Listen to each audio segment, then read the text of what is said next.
Welcome to episode 18 of the Nintendo Newscast. This week's guest is TJ Cencula. Introducing your hosts, Happily Candied and Amiibo Jason.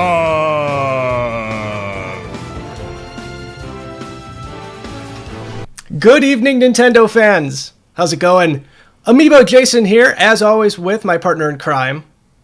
I'm not going to say number 2 because I get in trouble when I say number 2. Yes, you make me sound like such a terrible person. Well, I never said you were a terrible person. You imply it. Never. Yes. Never once. Well, it's true because I'm the number 1, like William Riker on Star Trek.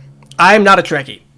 You should be. Not a Trekkie. Okay. So I'm number 1. Keep that in mind. Yes. I don't mind being number 1. That's okay. Instead of captain. But hey, we're gonna put this thing to bed right now. Welcome to episode 18 of the Nintendo Newscast. As always, I am one of your hosts, Amiibo Jason. We have a lot of things to talk about tonight. But why? We have so much. Well, but why? Well, because like this thing, the Nintendo Switch is here. We have an entire evening of Nintendo Switch related content to talk to you tonight about The Legend of Zelda: Breath of the Wild, our impressions on all of it, because there's honest to God so much stuff. To just kind of chit-chat over. Yeah, I was going to say, it's probably been one of the busiest weeks in all of Nintendo Wire history. We do have our resident Zelda freak with us tonight as well. One of the absolute coolest people that we have ever had the pleasure of knowing. TJ, you might know him from Custom Conquest, Me v Me, Smash Supremacy, Me Time, countless shows on this amazing channel that we're on right now. Without further ado, TJ, how you doing? Hey, all you Hylian heroes. I'm doing fantastic. Hylian heroes? That's one way to set it up. Anyone who's been playing Zelda is probably feeling pretty great. Yeah. You made us feel like royalty. We all should right now with the Switch here. I'm actually kind of curious to see how many people are going to show up tonight and tear themselves away from their copy of Breath of the Wild, because don't mind me if I start playing while we're streaming. That wouldn't shock me at all. Yeah, so if we see you distracted, we know what's going on. I'm actually at a pretty intense moment, so it's taking a lot of willpower for me to restrain myself from playing it right as we speak. Well, thank you. Thank you for taking time to do this, because we know how difficult it is. I do have to point this out. Did you send out the tweet to our lovely followers that we're yeah. live? Awesome. I'm going to let our good friends over at Amiibo News know that we're live as well. And while we're doing that, TJ, I want to give you just a few moments to introduce yourself for those who might be unfamiliar with your work, for those that maybe have not subscribed to us yet on this channel. Sure. The first show that I got working on was Smash Supremacy. It took Amiibo and tried to see which one was the ultimate by pitting them against each other in an elimination tournament. I'm also done Me v Me, 2 seasons of Me v Me actually, where it's Hero TJ fighting the likes of Dark TJ. And then in the second season we got to kind of expand the cast a little bit, and we had our friends from the Toys for Games cast join in, and then also Jason and Lauren did battle with us, so if you haven't seen that, check it out. And then with these amazing Amiibo, oh my by gosh. the way. Oh. Yes, they are always on display. They are always on display. These are 2 of my absolute favorite things ever. Ever.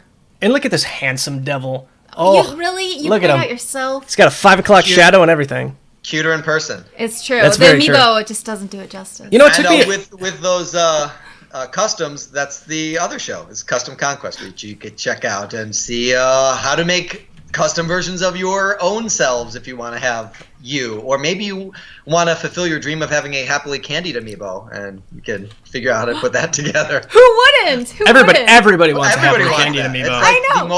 the most in-demand Amiibo that there is. I know. They're lining up. They're lining up down the street. It's exciting to have you on because, as we mentioned before, you're one of our resident Zelda freaks. If we look behind you, I can see a handful of other like Zelda pieces of merchandise. You have old games framed. You have posters. You have custom I don't Amiibos. know what you're talking about. Is that a flask? Maybe. Yeah, it's a Legend of Zelda flask based on the original cartridge from the original game. I saw this at GameStop last week, and I was like, how could I not buy this? Wait, that's an official product? I don't know if it's official, but it could easily be mistaken for an actual cartridge. I just assumed you drilled a hole in a cart and filled it with booze. I wouldn't put it past me. I wouldn't either. But everything tastes better out of this thing. I didn't even see the straw at first. I thought you were just holding up an original Zelda cartridge. And I'm like, well, that's nice. That's really impressive. This is the elixir of life. Very nice. So. Don't drink, kids. Don't drink, kids. You can put fruit juice in there. I'm excited to have you on for a few reasons. One of these reasons is back about almost a year ago at E3. All of us had the pleasure of playing Breath of the Wild. And I'm going to give you kind of something that happened. I'm going to take you down memory lane. And TJ, I don't even know if I've even talked to you about this or not. We brought you on the Newscast. We had a live episode of the Newscast from E3. Yep, we were in a hotel room. And we brought you on for the Zelda segment. And you had more negative things to say about Breath of the Wild at that point than positive. And for sure. And it was a segment where I was off camera. And it was you and Lauren. Yes. And I'm like, going to Lauren, I'm like, I was okay, I'm going to be honest here. I was fascinated with your point of view and your perspective. But I do understand because we wanted to build the hype for Breath of the Wild. But I get it. But what I was really shocked about, and I was kind of taken aback by this, was that you love Zelda so much. I mean, you have tattoo and everything. TJ is obviously the big Zelda fan. And when you're like, oh, Lauren, why don't you take the reins on this? And I'm like, really? Out of all the segments, you want me to take the reins on Breath of the Wild? I was really shocked. Okay, we'll get back to that piece. Knows now that anytime I'm on the podcast, my negativity has the potential to derail the entire operation. I didn't, because I assumed at that moment it was we all were on a high for playing this new game. I'm like, let's throw Lauren and TJ. They're gonna hype it up, get everybody excited, and then TJ's like, let's derail this thing with. Well, it wasn't even derailed. I'm like, I just didn't expect it. Before that though, you hadn't led on anything like that, so I was even unprepared for that. So it was definitely a surprise. It was funny. I found it entertaining. I still, looking back, find it entertaining. And I don't want to spoil anything throughout the rest of the newscast because I have had a chance to talk at length with TJ about the Breath of the Wild, and we are going to be getting into it. Yeah. But it's kind of a little bit of a spoiler. It looks like your opinion might have changed a little bit from last year. Yeah. At E3, I knew right away, and I think we all knew, that what we were playing was incomplete. Yes. And so I feel like whether I mentioned it in the newscast or not, there were a lot of unanswered questions, and I couldn't form an opinion about the game. I could only form an opinion about the demo. And every opinion that I held about the demo holds true. But fortunately, it's not representative of what the game actually is. No, not in any way. I mean, we were told while we were there that the game there, and it's an open world game, but it was very condensed compared to what we're given right now with the full version. Yeah. It was only 1% of the entire game. So, and on top of that, they took out characters that you would normally interact with. They took out enemies. So you really didn't get that full experience. So yeah, looking back, I can understand why you were like, wow, this feels just really empty. It was pretty darn cool. The demo, one of the things that did intrigue me about the demo at E3 was that I looked at every screen. Even though I only played it once, we spent a lot of time in that room. So we got to see a lot of people play it. Every screen I looked at, even if people started the demo at the same time, they were in different places doing different things. And some people were doing things that were quite exciting. I happened to have spent 35 minutes, because we did the 20-minute demo and then the 15-minute demo, doing nothing. Like, the direction that I went was a barren wasteland of nothingness. You went the wrong way. You can't blame them for you going the wrong way. Well, the problem is you have a game called Breath of the Wild, and mine was Breath of the Nothing. Like, there was no wild in my demo.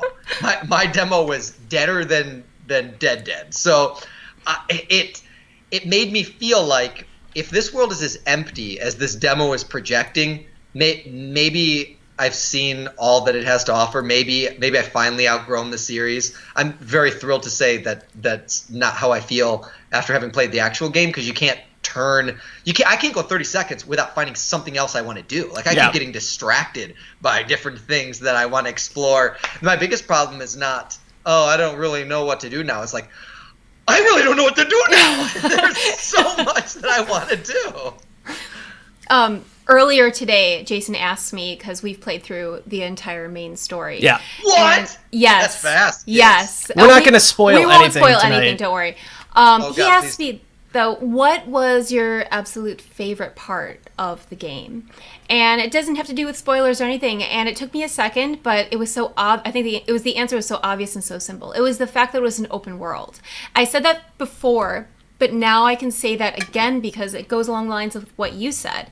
And that was, you looked around you and you saw that everybody was in a different place. And I thought about it. I'm like, the story might be the same throughout the entire game. It might be a little, in that sense, it could be a linear game. But every single game, for all the people who bought it, is going to be completely unique. And that's what I think sets apart this Zelda, obviously, from not only all other Zelda games, but all other Nintendo games. The world is just enormous.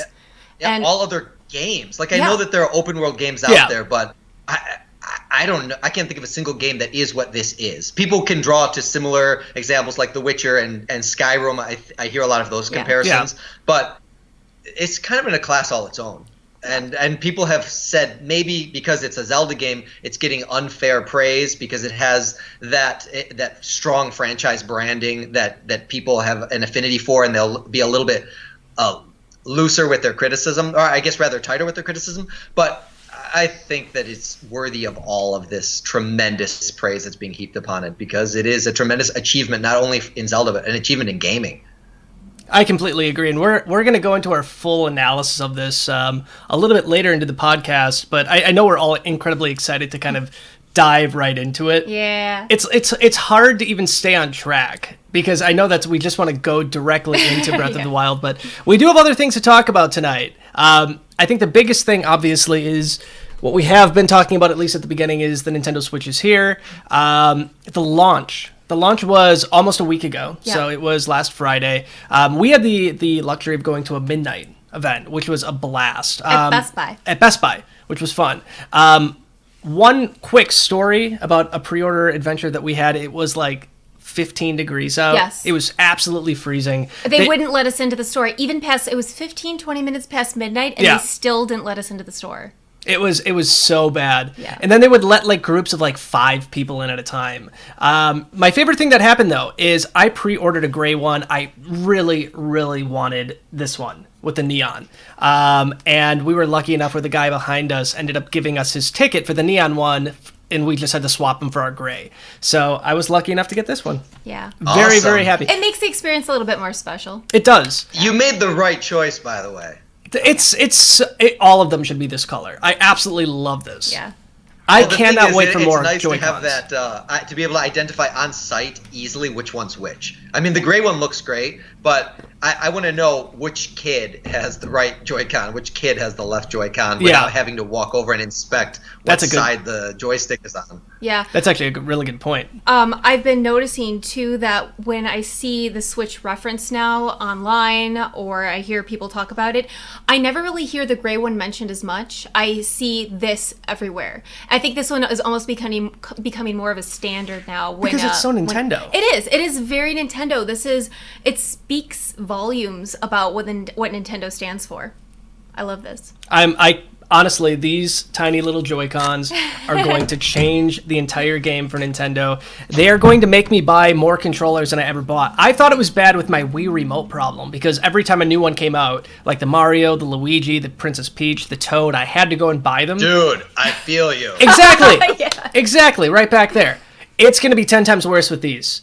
And these are more, like, double the price. Yeah. They're more expensive. But they are so incredibly cool when they don't have problems, and we're going to talk about those in a few minutes, too. But they're so comfortable and amazing and perfect. I cannot get over how great these are. They are. But Now, do you want to get into preferences and stuff? Because this is the first time where we have a player 1 and a player 2 that are not completely identical controllers. The experience is different depending on which one you have in your hand. that's true. It's this one. in particular, that has the joystick kind of floating in the middle, it's kind of uncomfortable. I'm not a fan of playing with this. You know, I was expecting that same feeling because I thought I wouldn't like the thumb reaching across, and I don't. But I more dislike the index finger and thumb having to stretch. Yeah. Because I was playing Mario Kart, and my friend and I were both like, well, we're probably going to like the left Joy-Con better.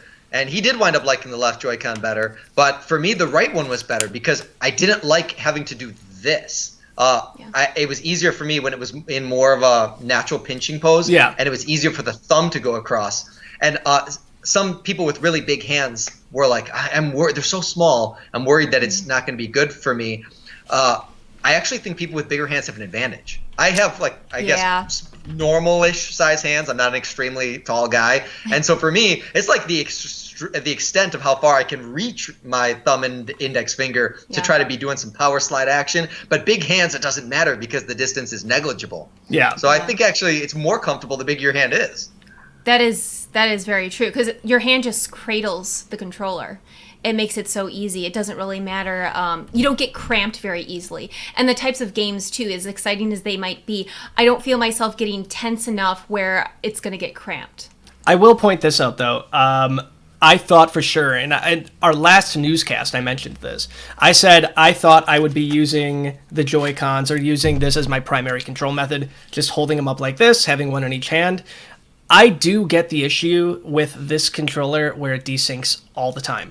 And we're going to get into that later in the newscast, but besides that, even the desyncing on its own, it's not that comfortable playing Breath of the Wild this way. Okay. The Pro controller, this beautiful piece of hardware right here, is the most comfortable controller I've ever used ever in my entire life. This is better than the Xbox One, the PS4, the Wii, the Wii U Pro controller. This is the definitive comfortable controller. Yeah, absolutely. And it's not just the mold and the style of it, it's what it's made out of. There's something that is very easy about gripping onto it. And I'm a person who gets very nervous during games, as Jason knows. So my hands get really sweaty. They get sweaty. They do. They really do. Too sweaty, some might say. It's true. Not me. It's not true. Me. Some. When I'm very competitive and I want to distract somebody, I wipe my sweaty hands like that. Is that. not. Yeah, that's and not cool. It works. It's not cool. But I don't have that problem as much with this one because my hands aren't sliding around the controller a lot, so it's very comfortable. The first interface that I ever had with the Switch was the Pro controller. It was with Street Fighter 2 at the demo, and I'd heard a lot of people say going into that it was one of the most comfortable controllers that they had ever experienced. The second it hit my hands, it was like the completing of a circuit. I was like, oh, it's perfect. Not just sort of comfortable. It is perfect. It is exactly sculpted to exactly how my hands want to feel a controller. And that amazed me. At first I was like, that's a pretty expensive controller. If I can avoid that purchase as long as I can, I will. But now I think it's a day one. Especially after having experienced the Joy-Cons, because if the Joy-Cons detached, my friend and I call desperation mode. Like when you have no other alternative, it's a great way to be able to experience a game, but it's far from ideal. It's probably like the worst controller that Nintendo's ever had, but you can play it on the go and you can break it off and give it to a friend. Yeah. But the Pro controller is unbelievable. I actually took this thing to Starbucks with me, which was an absolute blast. Yeah, so I saw pictures. Yeah, I put this, just kind of docked it, threw it on the table, whipped out the Pro controller. I was such a nerd.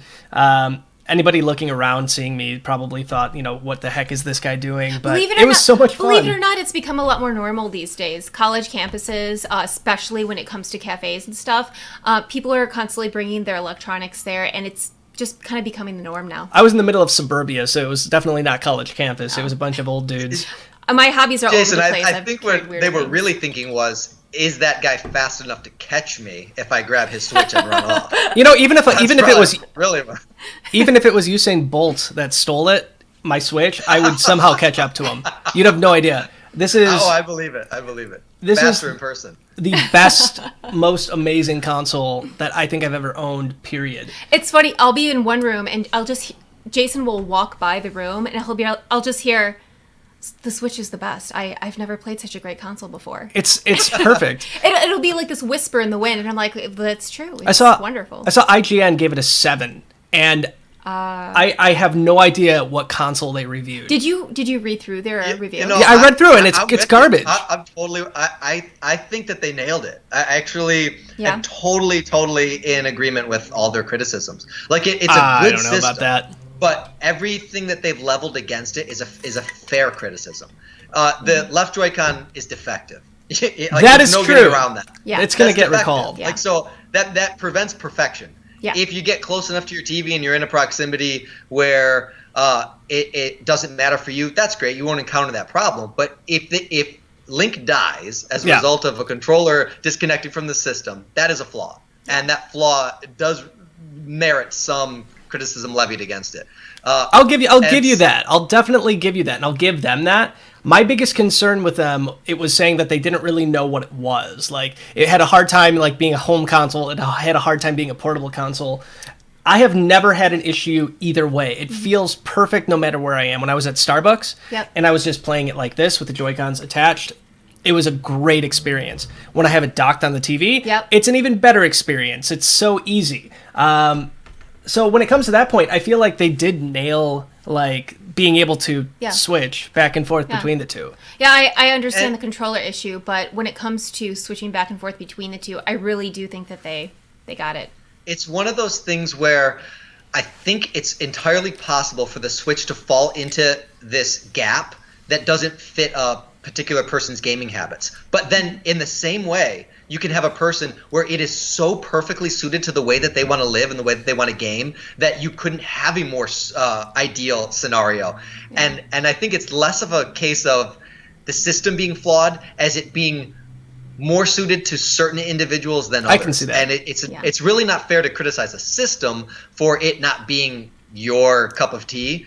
But at the same time, that is one of the realities. I would say it's less a problem with the Switch not knowing what it is and more an issue of me not knowing exactly who the Switch is for. Yeah. Because I can see it being for everybody. Yeah. Except I have young kids. Yeah. I have bought all of them portable devices. I wouldn't buy them a Switch. So No. the Switch is not for young kids. I know Yeah. that. Maybe you can play it in console mode with young kids, supervised. Yeah. But then at the same time, if I want to take it, then I'm now depriving my house of the primary console. Yeah. So That's it why does you have buy some two. gaps. You buy two. They haven't got me to buy one yet. So Yeah, I'm see, still- I was gonna say that's not an option for most people. That I totally. Yeah. We've discussed this. and at length. We have already had these like discussions about how she wishes she had her very own. Yes. And well, the thing I is, don't like sharing. he doesn't like sharing. I normally don't like sharing either. Right now, I view it more as a home console. I don't share my handhelds. I share my home consoles. This, to me, though, like you use it as both.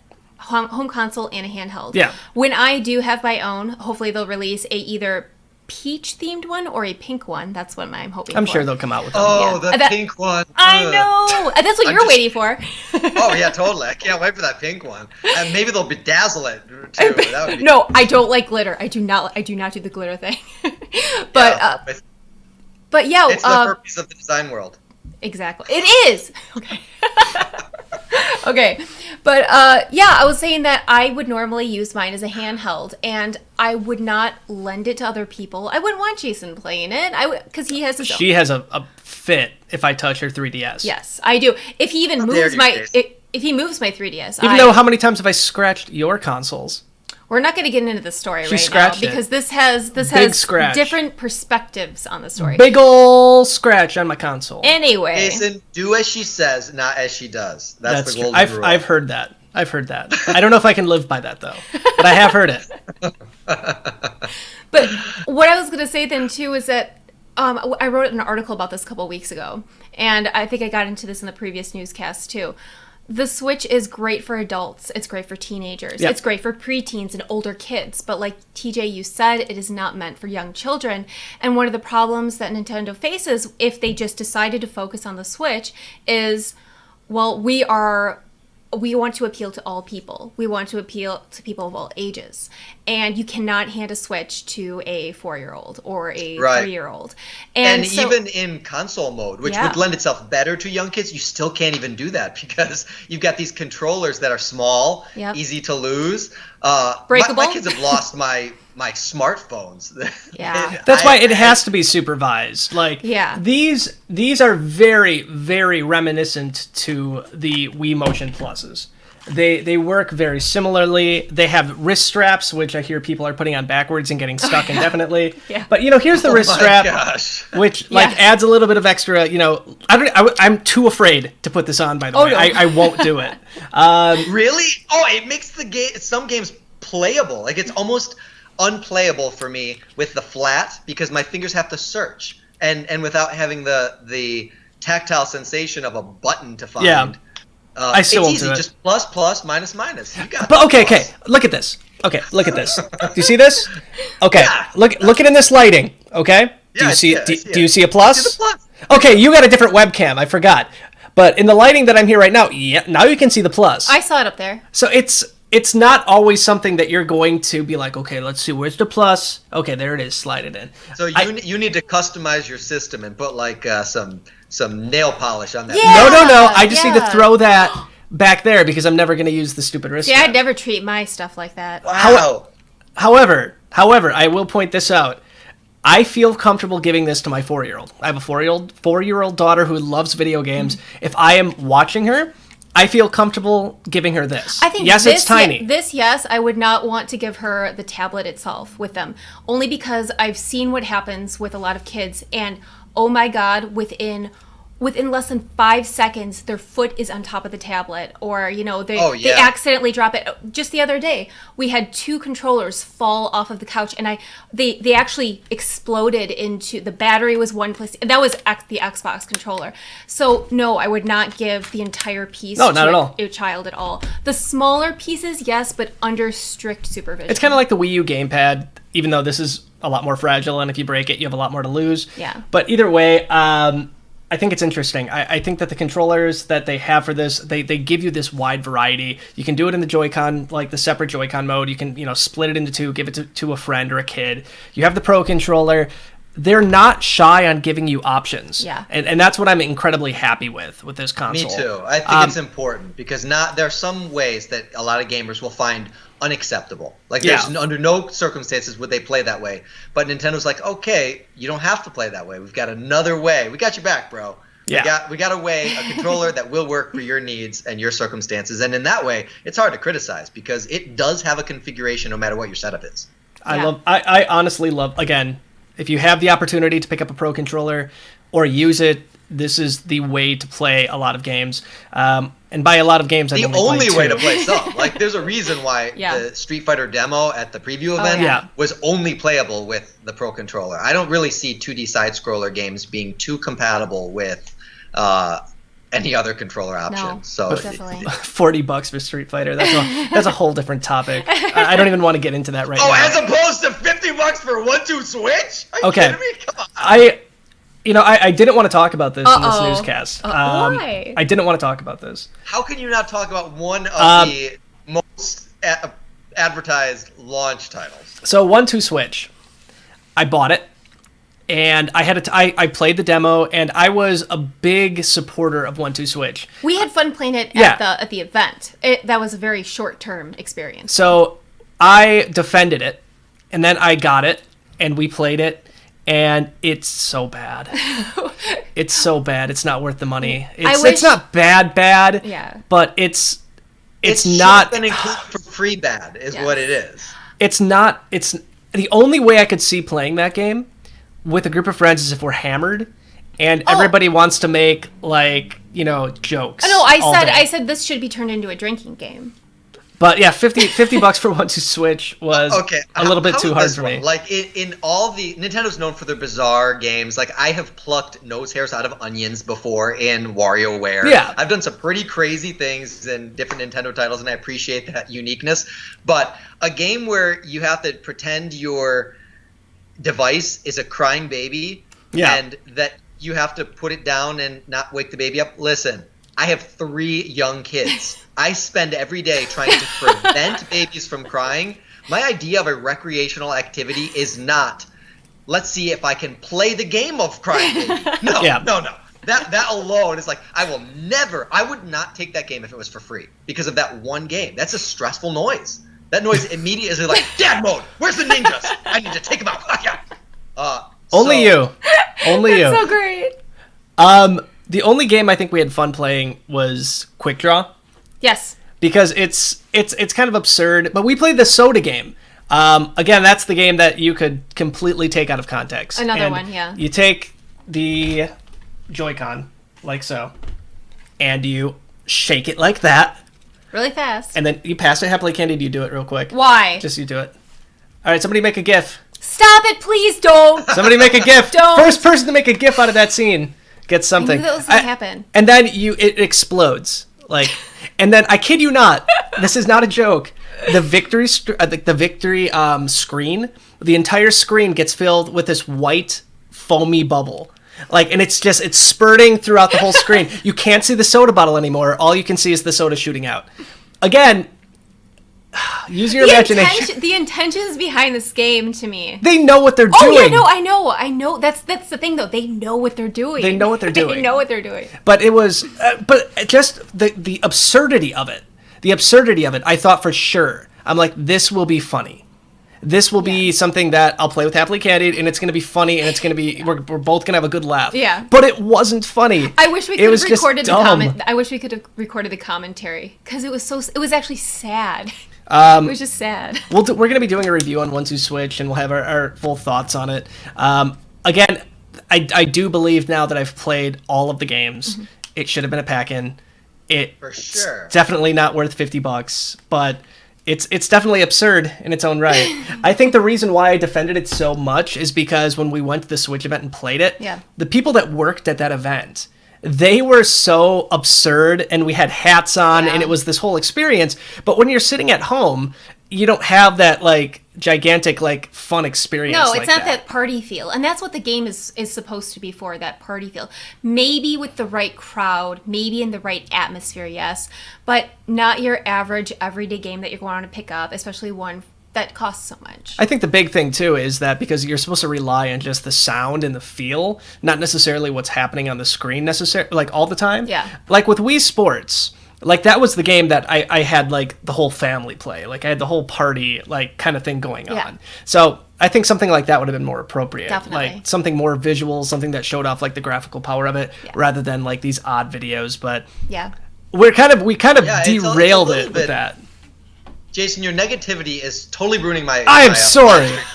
I am so sorry. I played it at the demo, and the only one I did Quick Draw. It was what you expect. Yep. And then I did the sword fighting one where you clap the swords. Yeah. And I was with a friend of mine who also is a professional sword fighter. Yeah. And so the two of us playing it were applying real world sword fighting techniques to this game, and it made it fun. Our demo helpers, the people who were running that event, didn't believe us that we were genuine sword fighters until they saw our moves, and then they were like, "You guys are pros." So to 1-2 Switch's credit, I will say it did capture my epicness in sword form, but I felt like within the context of that demo, I saw everything that game had to offer. Yeah. So I played it for 5 minutes. I don't feel like I ever need to go back to it. It was fun. It was cute. I now am convinced of the technology, and that's all that game is designed to do. I think is to convince you. It's a proof of concept of the Joy-Con and its functionality and its capabilities. And so the whole purpose of proof of concept games are to get people to play them, and that means put it with the system. No one's gonna buy this game for $50 other than you, Jason. I think that was a good point, though. It's good in small doses, but the longevity of it is it's just not there. That's the problem. Right. So $1 million question, I think. Marathon this game all night. Yeah. Right, I'll play Zelda. I thought about it. Teary-eyed. I'll play Zelda till I literally cannot stay up, till I fall asleep in a puddle of my own drool. I will play this game until all of the life has drained from me, and still fight to play more. I don't get that same feeling with 1-2 Switch. And what, $10 separate them in the price? Come on. Maybe we'll get some DLC someday. That was 1-2 Switch. We're like 4-5 Switch. That was like my daughter last night, actually. Yeah. It was bedtime, and we were at... I'm not going to say where we were in Zelda. Don't you spoil me, Ganos. But I'm like, okay, it's time to go to bed, Yeah. and we're getting her tucked in, and she's like, you know what? How about just a little bit more Zelda first? And we're like, No, no. If no you're more a good Zelda. girl, then maybe tomorrow. But it's Our daughters are the same age, and I had a similar experience last night. I was like, all right, it's time for you to go to bed. She goes, Daddy, are you going to bed? I said, no, I'm gonna stay up and play Zelda. She goes, I want to be like you. If I go to bed, who's gonna scan in Wolf Link for you? wait. It's true. Where's Midna? Oh, Minna's not in this game. Goodbye, You Minna. took her off? Oh my gosh. Wait, turn it around and let me see how you did that. I haven't painted it. It's Okay. just I patched it with some Okay. sculpting materials, but it still needs to be painted. It looked like it was But- painted at first. It's just the color of Got it. that particular epoxy. Yeah. You So you Minna would got be booted. somebody to do that. Like, oh, she's not in this game. I'll just rip her I off. love that. You have like multiples of Amiibo, so it makes sense to have different styles. Yeah, I told you this, Jason, already, but Yeah. long before the Wolf Link Amiibo came out, so he was not available as a standalone. He was only available if you purchased the game. I couldn't get a hold of one, and I really needed one for customizing. A friend of mine, Georgina Perez, sent me a Wolf Link, so I had that, and I was able to use it for my customizing, but I still didn't have one for any other purposes. And then, Jason, you found a couple at Yeah. GameStop, and you sent them to me. And I don't have Twilight Princess HD, but I really love, and for those of you guys who don't know, you need to beat the Cave of Shadows in that game to create the number of hearts that Link has in Twilight. What's this game? Breath of the Wild. So of course, the one that I had, I scanned it in. It was only 3 hearts, which is the default. And then I scanned in one of the ones that Jason sent me, and it has a full 20 hearts. Whoever owned this beat the Cave of Shadows with full power, and then they gave it to GameStop. So I jackpotted. So thank you, Good Amiibo job, Jason. Jason. You are the Amiibo king. You're the king of Amiibo. You My- are, on top of Hail that, the king. Mine you has are so 5. You are so thoughtful. Mine has 5 hearts. Generous and generous. So wait, I have a question. Yeah. If you would have known that, would you have kept it? No. Really? No, I'm a nice You're being guy. honest with me? I'm a nice You're a guy. giver. I'm You're a giver. Jason. That's true. Anybody you would meet would say that. I've met you. Yeah, that's true. So say it. You are a very giving person. Thank I'm you. sorry. I can't say you're not. You're a giving person. But Thank- in all seriousness, no matter what negative stuff you want to say about Amiibo Jason, you can't never criticize his generosity. He's seriously true. one of the most generous guys I know. It's true. Aw. You should soak that in. I'm not gonna. that in. No, I appreciate it. All right, we're gonna get back on topic because we have a lot of stuff to talk about still. He's also more generous in person. That's true. Ooh, true. That's true. Now that I think about the whole cuter in person thing, does that mean I'm just not cute on camera, or I'm cute on camera but even cuter? That's what it's supposed to Okay, mean. Yeah, I gotcha. Yeah. See, All because right. you're cute and then cuter. Got and then it. when's the cutest come along? I don't know. We'll have That's to my find final out. form. Stay tuned to E3 2017. The For prism my- of the lens just cannot capture the true epicness that is your cuteness. It's the eyebrows. Everybody assumes that I pluck my eyebrows, Yeah. and I don't. This is I have thin natural. eyebrows. I'm This is sorry. natural. They're just naturally perfectly On fleek. Yes, on fleek. George. I saw pictures of him when he was younger, and the eyebrows were the same. And I'm guessing as an 8-year-old, he did not pluck his eyebrows. I did have an unfortunate grill accident where That's right. I burnt my eyebrows entirely off. And that was about 5 years ago, so maybe they didn't grow back as thick. I forgot you were an adult when that happened. Yeah, I was a grown Wow. man. So At one time, I was a grown man. I'm putting the gases on the grill, and it's not lighting, and I'm not sure why. So I hit the primer a couple more times and see what's going on. Yeah. Put So your that- head over it. And then that's essentially exactly what happened. And I burnt off the front of my hair too, and it was I was pulling it off, and it was so crispy. So don't play with fire. Well, you weren't even playing No. with it. All right. You know what? We've already talked about most everything about launch day, except I do want to ask TJ the $1 million question. You do not own a Switch at the moment. I do not. What's it going to take to get you to own one? What game is going to be coming out? And I think most importantly, you have Breath of the Wild on Wii U. I do. Are you going to double dip it on the Switch? I don't think so, but I wouldn't count it out entirely. The DLC that has been currently announced, I bought it right away. The $20 add-on and right now there have been no announced intentions to add DLC down the line beyond this holiday season. Yeah. If they continue to support it for the Wii U, then I have no reason to buy it again, especially since I have played it on both systems, and if anything, the performance on the Wii U is, you know what, it's hard to really criticize because you are in some ways trading features. There are some ways that the Wii U version is better, and there are some ways that the Switch version is better, and all of the variations are really quite subtle. So I would say that the experience that you have between both are comparable, and there's not really a whole lot of reason to double dip. But if I was able to access content on a Switch version that I couldn't get on the Wii U, I would probably buy it, and I wouldn't feel bad about it because this game is so tremendous that I almost want to give Nintendo more money. I want them to feel like they hit a home run because they hit a grand slam. So when they see TJ's second purchase, they know that they've won. Yeah, almost like Mario Kart 8, I love. And I played Mario Kart 8 for the Switch, and it's every bit as good as Mario Kart 8 for the Wii U. So as somebody who owned it, I really have no reason to buy it again. The battle mode is not incentive enough to me. I'm not going to pay another $60 just for the Inklings and Bowser Jr. But if you don't have Mario Kart 8, you've got to buy it because it's a fantastic game. And it comes with so much stuff, like you mentioned. That's true. But I don't really feel like I need to buy it again. I already got it. But with Breath of the Wild, I almost want to just like, here's more money. Here's a donation of more money from me to you because of the bang up job you did on this. And if anything, so good. If you were to get it again, I think one of the best reasons would be for the different experience would be to play it on the handheld mode.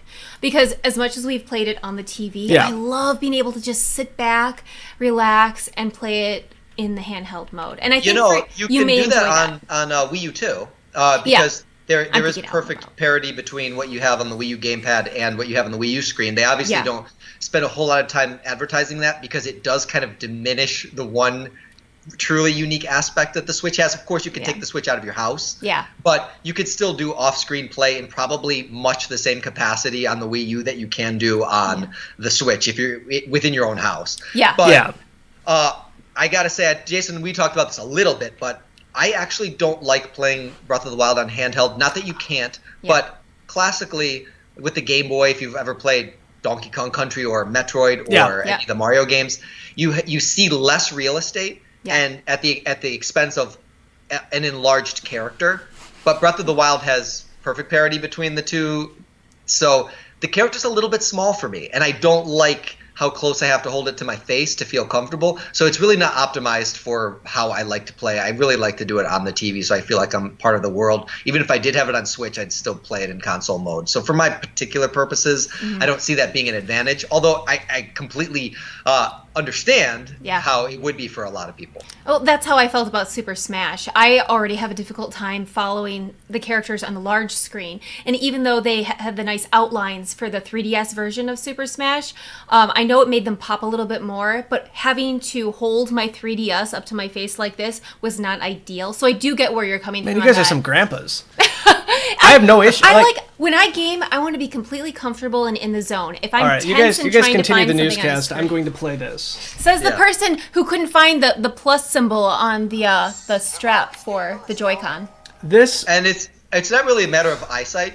It's a matter of immersion. Yes. Like when I see too much around me, then it pulls my focus and I get distracted. So the more I'm inside it, like I don't want VR because I get horribly motion sick and I would be like twitching in a pile of my own stool. But he knows what I'm feeling.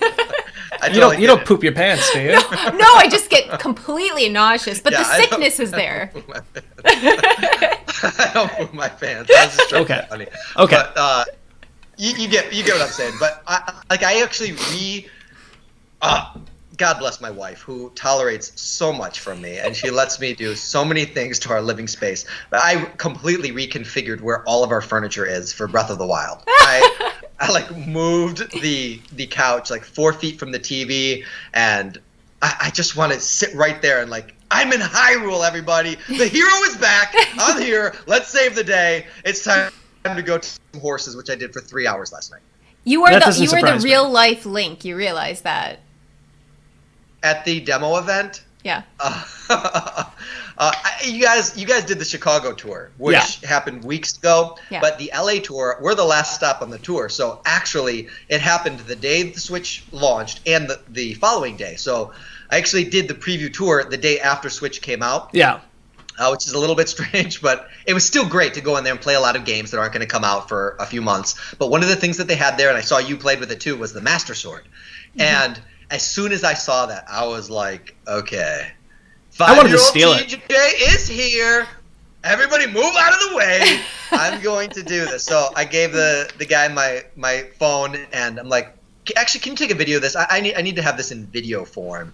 And he's like, sure. And I just kept doing it, and I kept pulling it. And my backpack was a Link shield, so I pulled it off, and I was like, yeah, haha. And then the line started to form and get longer, and I was attracting a little bit of a crowd. And so I would keep leaning over and be like, sorry, I'm not done yet. Please forgive me. This is 35 years in the making. I need to do this. I'm sorry, you'll get a turn. Just hold on. And some of the people who were doing the behind the scenes for the event, and they were shooting the various people, they're like, look at this guy, he's crazy, let's shoot some stuff. So they came over and they started directing me, and they're like, okay, now stick it back in the stone. And I am like on cloud 9. I am totally in my element. I'm like, yes, okay, here it goes, guys, everybody sing the song. Do-do-do-do. And I spent like 15 minutes on this pedestal pulling the Master Sword and putting it back. It does not surprise me at all. When I was waiting in line for Splatoon 2, someone randomly came up to me and from the behind-the-scenes crew, a different one, and they were like, hey, so can we interview for a couple minutes? And they did some small talk about, what do you think about the Joy-Cons? What do you think about the Switch? What do you think about this game? What was your favorite thing you did so far? And I was like, pulling the Master Sword out of the stone, and I recounted the whole event, and I was like, and it was amazing, and I did this. And they were like, okay, we need to go over there and shoot you doing this. And so I didn't want to say that I had already had like 15 minutes of shooting, because I wanted to do it again. So of course you did. So they escorted me over there, and they're like, everybody make way, make way. The hero is here. He needs to draw the sword from the stone again. The Master Sword must be unleashed. We have to free Evil's Bane so that Hyrule can be saved once again. So, I hammed it up and milked my moment yet again. I tried to draw it out as long as I could, get it all out of my system. And if I had that thing here right now, I'd still be playing with it. Oh, it was so fun. That's so easy. They need to sell a full-size one. Yes. My regret, and I had no control over this, is that the same sword wasn't there at E3 when we were there. So Jason and I could have seen you in person do that. We have to find the video. Yes, we do. We do. I would love to see that. Before we move on to Breath of the Wild, I do want to just say the last thing about like the Switch version compared to like the Wii U. It's night and day, like looking at the Wii U gamepad and comparing it to like using this. Yeah. The colors are like completely like vibrant. Yeah, so much more vibrant on here. I feel like it's completely lacking on the Wii U. Everything just seems totally washed out. The added resolution is amazing. Like comparing the gamepad to the Switch pad? And I remember picking up the gamepad for the very first time the day I picked up my Wii U, and I'm like, this is so great, it's vibrant and beautiful, and now it's like this, and I'm like, I can see everything. Can you imagine what the next generation console is going to be like? This is amazing. Well, this is 720p. It's not even like a 1080p thing. Yeah. And, we have people have 4K phones at this point. Yeah. So this is still old technology, but it still works great. It works right. I still think Nintendo's going to like release like a pro version of this at some point, like full 1080p screen. It's going to be beautiful. We already know that the Tegra chip in here does support 30 FPS 4K. Yeah. Nothing is utilizing that at the moment, and I think Nintendo has it locked down. But it supports it, so I mean, who knows? We might even see like a 4K version of this at some point. Something that might help. So the Wii U gamepad runs at 480, right? Is it even 480p or is it 480i? I can't even remember. I don't know. But the difference between 480 and 720 is a lot, and it's very noticeable to the eye. But the difference between 720 and what's Zelda, 980? It's 900p.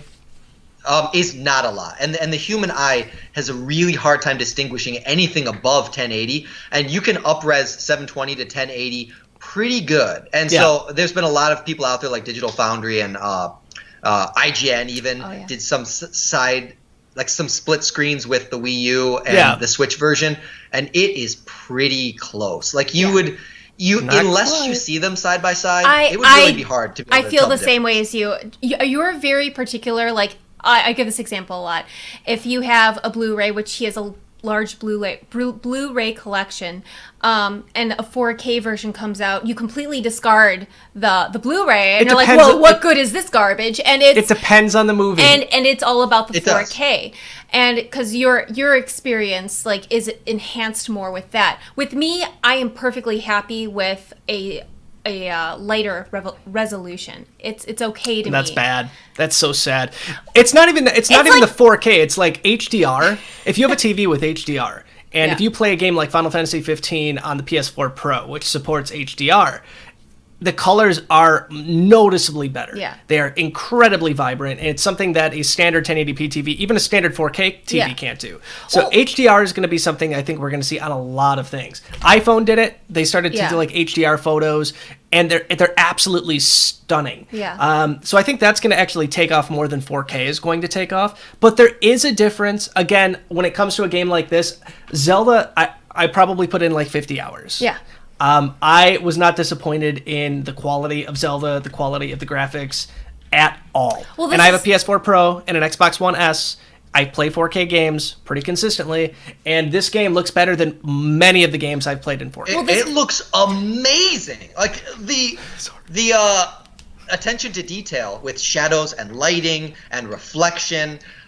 All of those things, it might slow the game down a little bit at some points. You might have your frame rate dropped at 20 or so occasionally, but oh man, it is breathtaking of the wild. Breathtaking. That's a really good way to I'm put just it. like, what is this world that I am in? I'm in glory. This game is so unbelievable. What were you saying, Happily Candied? This is Sorry, what I thought. it's okay. I know it's an exciting topic. I had a moment. We all have moments. Yeah, we do. I thought this would be a good place to transition because I know you wanted to move on to the Breath of the Wild, but this has to do with the Switch versus the Wii U gamepad, and also with Breath of the Wild too. And something that I've been thinking about lately is that the graphics for the Switch, people were disappointed at first when they found out, it doesn't match up to the Xbox One, it doesn't match up to PlayStation 4. And it's a big deal for a lot of people. But Nintendo again played it really smart, because you take a look at the art style that was used for Breath of the Wild. And they don't do what a lot of Xbox and PlayStation games do, and that is they try to imitate real life. And so they try to get everything exact. And there's been a really interesting study on this lately where it's said that it's actually not possible to capture real life perfectly. You're always going to have, like, human movements aren't going to be able to be captured. But Nintendo played it really smart with this. They have lower resolution, but they used an art style that complemented that lower resolution. So you have these gorgeous fluid movements that aren't trying to imitate real people in real life. So it gets away in a really smart way with portraying a gorgeous sense of life and nature through art without really needing or requiring those really high resolutions. Well, let me tell you why that's dangerous and why it's incredibly dangerous. The Wii U did that, and the Wii U lost all third-party support. And I've mentioned this before too. There are a lot of Nintendo fans out there. There might even be people in chat at the moment. If you're among the people that, what I'm about to say and it relates to you, let us know in chat. A lot of people said, we want to see Kingdom Hearts get announced on the Switch. And yes, it would be cool. But if you are a gamer that has a PS4 Pro, and we already know that Kingdom Hearts 3 is going to support 4K, it's going to support HDR, all things that at the moment we know that the Switch is not going to do as well. And you have a Switch and you have a PS4, you are going to buy it on PS4. And that's exactly what happened with their third-party support before. And it couldn't keep up. They were porting over like PS3 and Xbox 360 games over to the Wii U. They weren't selling because the newer stuff was already out. So do you think this is its downfall? No, I think it's partially, but I don't know how unlocked this thing is going to end up being.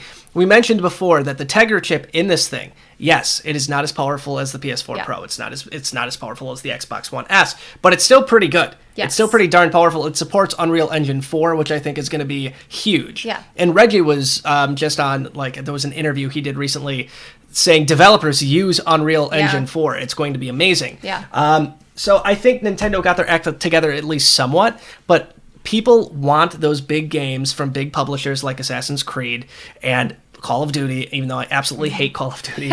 Except for Call of Duty, there was one on the Wii U. and I can't remember which one that it was. must have been an earlier one. It was a launch title, I think, for the Wii U. Okay. And it supported like one person using the gamepad, Yeah. one person using the TV, and it was an awesome experience. Lauren, not really important. To what you said about the art style, I think that what I really appreciate about Nintendo games in general, but particularly Breath of the Wild and even Wind Waker, I would say, is that with games that strive to imitate life, like they try to imitate the impression of realistic things, everybody is never more than a glance away from a comparison. Like you can immediately look at something else and identify all of the ways in which it falls short of achieving realism. Yeah. But while I don't really think Nintendo's goal is to be like, oh, well, we're going to have to do something with this because we don't want people to criticize it. What they do is they go in the direction of artistic expression or artistic style. And I love that because I don't look at it and be like, oh, well, that's not very realistic. I look at it and be like, this art style is amazing. Exactly. And honestly, I have never, ever seen any game on any system with movement as realistic as this. I really ride horses. I really have dogs. When I scanned Wolf Link into this game and I saw him moving around, he immediately embodied the spirit of every dog that I ever owned. I saw him doing subtle gestures, and I saw the way that the body shifted. And I'm like, that is how a dog moves. Yeah. I saw the horses running around. I immediately got taken back to myself riding horses. I'm like, that is how horses move. Yeah, exactly. I saw Link falling down a cliff, and I'm like, that's how I fall down cliffs. Yeah. Of course. Well, actually, you do stunts. I'm ragdolling all the time. But to your point, Jason, I know that this might not be a popular idea, but I wish that the Switch cost $600 and that it was hands down the most technically advanced thing on the market. I wish that it was the best of the best and that it blew everything else away and that they charged the price that they needed to charge to be able to make a profit off of that, because I think it is going to be limping along as far as trying to compete with more competitively priced, higher performance units. Yeah. One of the reasons why, like something that kind of gave me a flashback to the Wii U, Rime was delayed today. If you guys are familiar, Rime is like kind of like open world kind of adventure game. It's very Zelda-esque. So it was announced that Rime got delayed. Only on the Switch. Yes. All the other versions are on time. And it's going to cost $10 more. Yes. And it's going to cost $10 more because they said it was more of a challenge to develop for the Switch compared to the other versions. Again, concerning, because the same kind of thing happened with the Wii U, where it was a pain in the butt to port things over from other consoles to the Wii U. So seeing that today, I'm like, oh my God, not again. Please, please, for the love of God, not again. Because Nintendo doesn't have like the launch schedule like other games. We're not seeing a Zelda title every single year like we're seeing with Call of Duty. Or like, I know Halo's not every year, but Halo is a lot more frequent. Yes. So I really hope that third party stays on board, because right now we have a lot of really cool games coming out. Mm-hmm. I'm hoping that can just stay on target. I think so. And TJ, back to what you were saying too, I definitely think that Nintendo was able to capture the life and the realism of the life and the spirit within people and all living things, just by the, like you said, the pure movements within the game. And they definitely use the aesthetic as a tool, but they don't revolve the entire game around it. But they definitely use it, and they use it to their advantage too, because they nailed Absolutely. Only time's going to tell on it. Let's get into our Breath of the Wild analysis real quick, because I think that's like topic number 2, and we're already an hour into our podcast. Even though we kind of talked about it at the first thing too. I want to get TJ's opinion on a few things. Okay. Again, you're playing the Wii U version of this game. We are going to avoid spoilers at this point. In fact, I held up my screen to the camera once, and I realized that there was something on my screen that people probably wouldn't want to see yet. So I pulled it away real quick. I don't even think anybody could see it. You should have. That's very smart.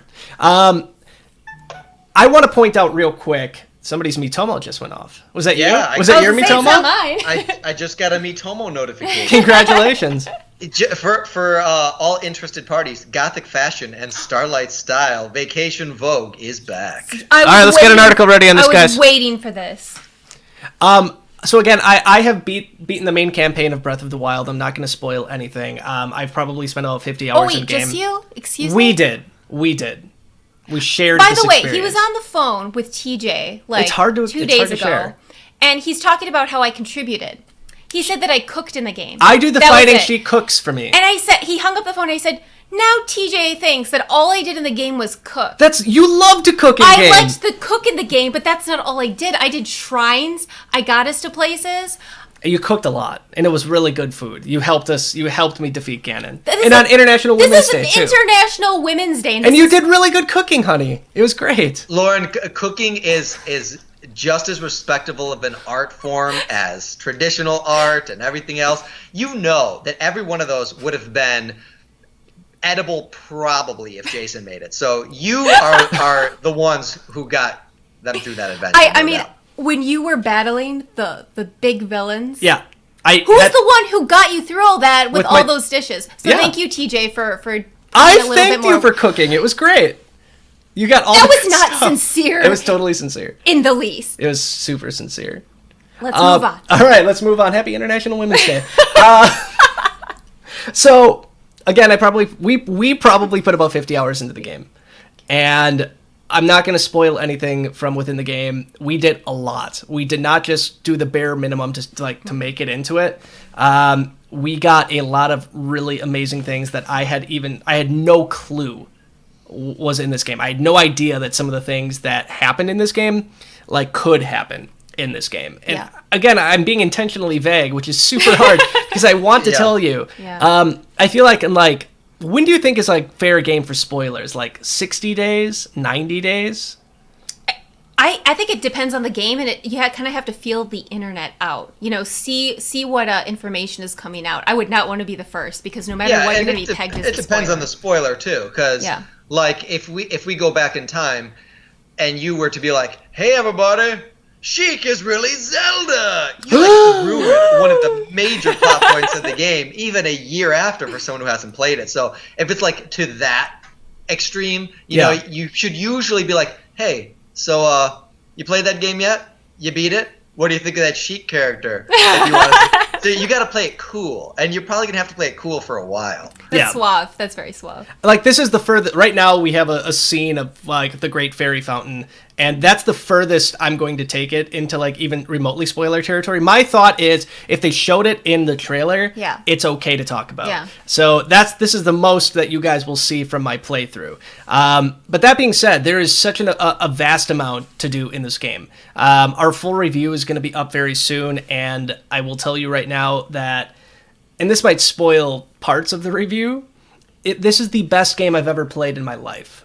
Ever. Hands down, the best video game experience ever. And I thought Ocarina of Time would always hold that spot for me, because I remember everything from Ocarina of Time. I remember the day I picked it up. I remember ripping open the cellophane in the car. I remember reading the manual on the way home from Babbage's.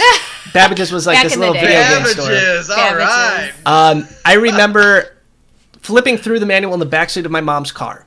I remember getting home and sprinting down to the basement and plugging it in and playing it. I remember faking sick so I could beat Ganon at the end of the game because I could not go to school that day. So I faked. I took the thermometer and I held it against the light. Oh my gosh. I totally faked sick. See, I would have just said, "Mom, I really want to beat Ganon in the game," and she'd be like, "Okay, well, I'll call you in and." Can I help you?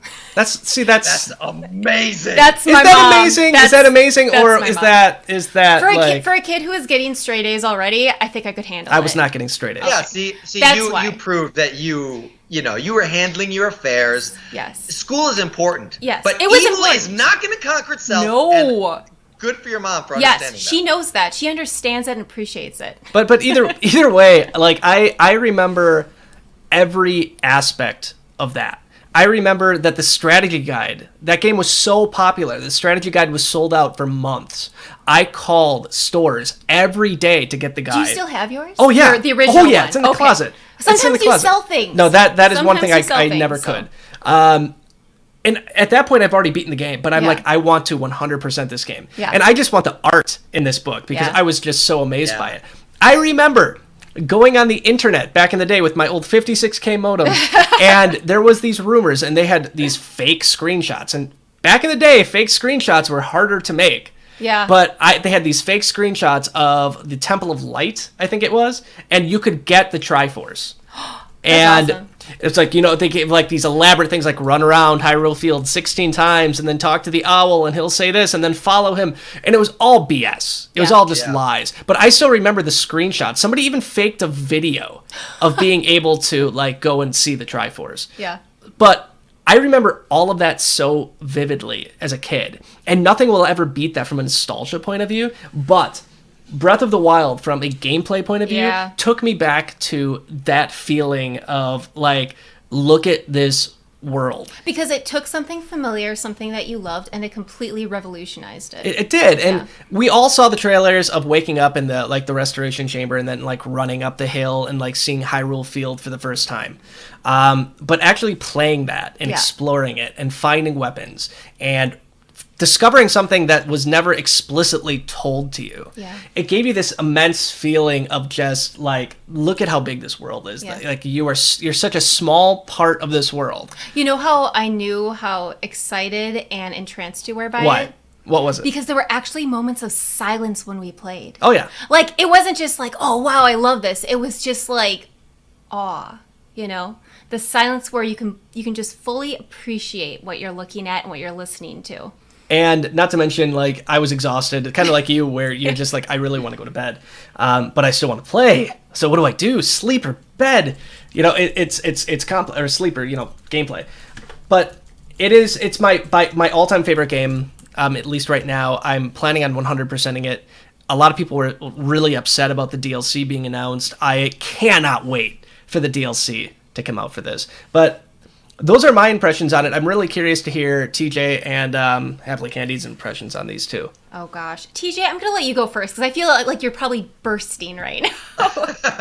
I did an entire Me Time episode dedicated to how critical I thought that the DLC announcement was. I'm very thankful for that. So I don't understand the criticism about that. That blows my mind. More Zelda is a good thing for everybody.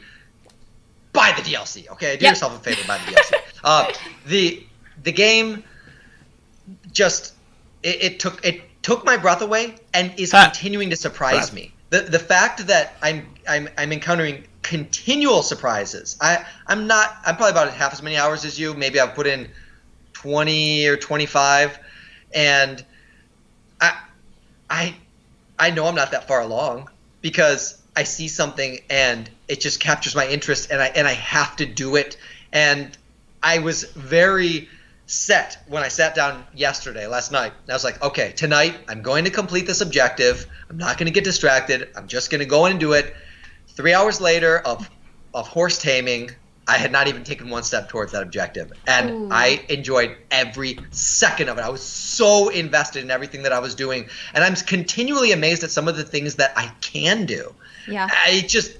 I think we actually lost our live stream, by the way. So We're just having a conversation. We are having a conversation. We would actually have this conversation anyway. So I'm gonna see if this pops back in. If it doesn't pop back in, I'm going to try to reset it. But it looks like we lost it. So I'm gonna kill the stream. Oh, that stinks. All right, we're gonna try to bring this back online, folks. Cross your fingers. Come on! Oh, it's spinning. It might come back. It might come back. It might come back. We're going to see here in just a second if we can get this stream to come back. I'm going to get some water. Okay. So, stand by. I wonder if it's YouTube or us, but I mean, our Skype is fine, so it must be YouTube. YouTube! Okay, here we go again. Test. Come on. Poor little YouTube. I know, it's so sad. I've never really had a problem with YouTube like this before. There was one time, I think, but we weren't I guess we weren't streaming at the time. Oh, guess what? We're back. I know. Hey, everybody. Hey. Oh my guys. God. What the heck happened? What the heck? YouTube. I think my gushing about Zelda was a little bit more than... Now since we're offline again. That must be it. That's so bizarre. All right, there we go. I think we're back. I think we may be back. Let's hit the live button. Okay, I think we're actually live. Hi. Wave. Welcome to the Nintendo Newscast. Episode 19 now, apparently. Part 2. That was terrifying in its own right. Ladies and gentlemen, we ended up blowing up the hype sensors. Yes. With all of our Breath of the Wild hype. You two could not handle it. They were very, very concerned with how much hype, like the hype levels coming from this stream. So they said, shut it down. You guys need to tone it down in the Breath of the Wild love and try to bring some more love to Call of Duty because they're a big sponsor. Yeah. Oh, we should have had a little tag on the bottom that said that. We left Joy-Conned it. I like that. No. TJ, what were you saying? Duty. What were you saying? Yes, please go on. I'm saying I love Breath of the Wild in ways that I can't even fully form into words because every moment in the game, it's giving me new reasons to love it. And it's constantly exposing me to new ways to interact with my environment. It's constantly exposing me to new experiences. And for Nintendo, that was my exact concern at E3. I'm like, have I seen everything? Have they shown me everything that I could do? People were like, Link can jump. It's revolutionary. No, it's not. Link's been jumping since the second game. Link, it's not that big of a deal. He jumps in almost every game, but usually there's not a button for it. He sort of like falls, or kind of like you run to a ledge leaps and he auto forward. jumps, but in Zelda 2 he jumps. In Zelda for the Game Boy, you can get the Rock's Feather, he jumps. So that's like true. For me, that's not really that big of a deal. But they're like, no, the Link's movement in this game changes a lot. The climbing thing changes a lot. And I'm like, yeah, I've had hook shots. We'll see. What I really wish the E3, instead of being like, hey, try this game out, I wish they would have said, there's no game here. We're going to take a Link. We're going to put him in the environment, get a feel for how he moves, learn about the game's physics, learn about Link's new movement logic. And I would have been like, okay, let's explore this. Instead of me feeling like I needed to go find something to do, I could have enjoyed trying to move Link because it was nothing. There was nothing to interact with. So either give me the game and let me play the first 20 minutes or direct me in a way to experience what it is that you're trying to get me to experience because Link moves cool. Yeah, the climbing is cool. But it left me very underwhelmed. And so then to play the actual game and to be making meaningful investments, like every dead end is a meaningful investment because I learned things along the way. I found things along the way. I grew as a character. I grew as a person. It is transforming the game experience. It's transforming me. Like this game is like literally changing my life.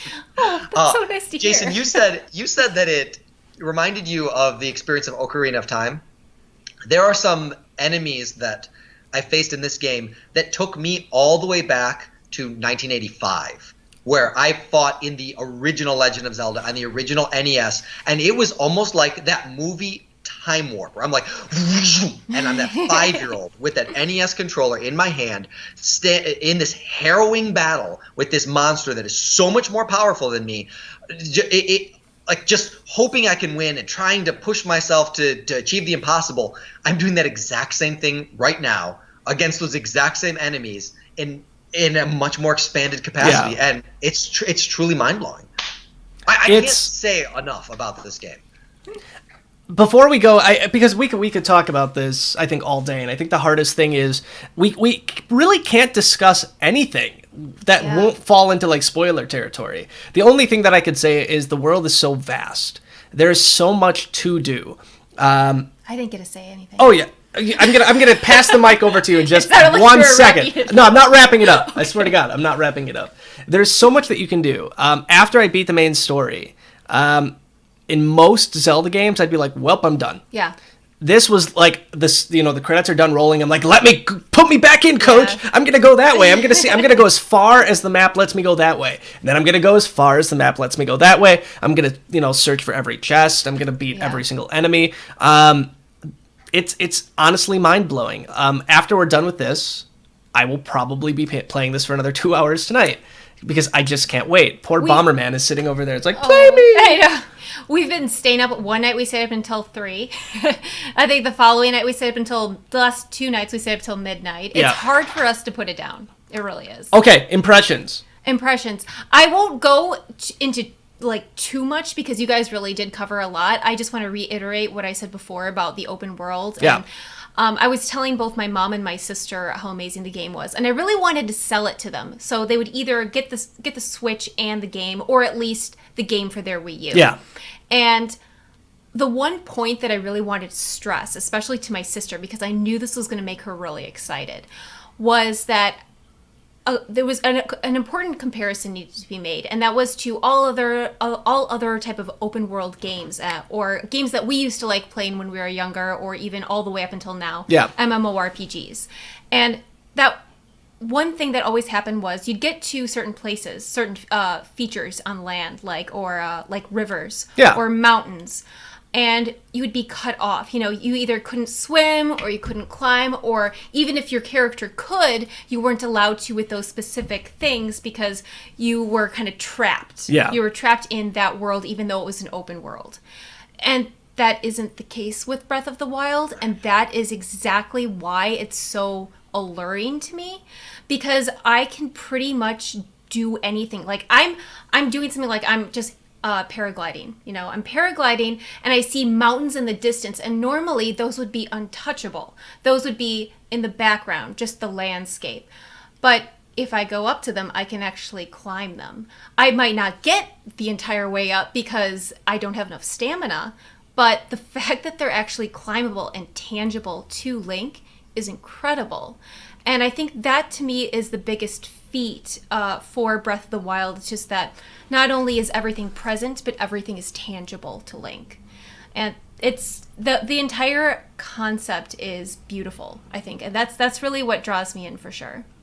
The genius of the people who were involved in making this game is unfathomable to me. Like that this was spawned from human minds, creatively and technically, is so unbelievable.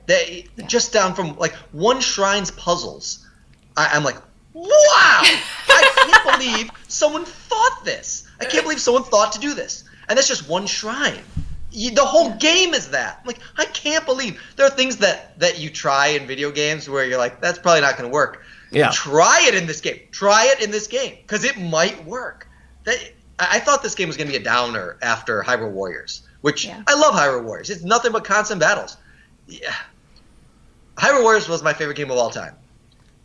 Hyrule Warriors is like a blister on the plateau of this game. Like, they're incomparable.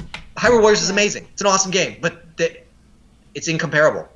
Yeah. It's so weird to hear, like, Hyrule Warriors. I've never heard anybody say, like, that's my favorite game. I didn't know that was your favorite game. But when it comes to you, I mean, it makes a lot of sense. Yeah, it does. It makes a lot more sense. Speaking of Hyrule Warriors, which also had amazing Amiibo support, I do want to touch on Amiibo support real quick in this game, because obviously we got 5 brand new Amiibos. I have Amiibo as like the preface to my name, so I have to. I am contractually obligated to get excited about these. So here's my 5 minutes of me being excited about the Amiibo. So 5 absolutely breathtaking Amiibo that came with this. This right here, Archer Link, is my new favorite Amiibo, hands down. My new favorite Amiibo. We were sitting on the couch the other day, and he was just holding it, and he turns to me and he goes, I think this is my all-time favorite Amiibo. And I'm like, that's amazing. That's amazing. I absolutely love all of the Amiibo in this set. Even the Bokoblin.